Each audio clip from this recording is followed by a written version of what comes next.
ये hydraulic press machine है, manual operated 20 ton वाली मशीन है। एक्स्ट्रा हैवी ड्यूटी है, काम करने में प्रॉपर 20 टन का प्रेशर इसमें आएगा।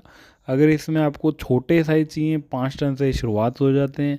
5 टन, 10 टन, 15 टन, 20, 25 और बड़े साइज़ भी हैं, 100 टन तक के, उससे बड़े वाले साइज़ भी हैं।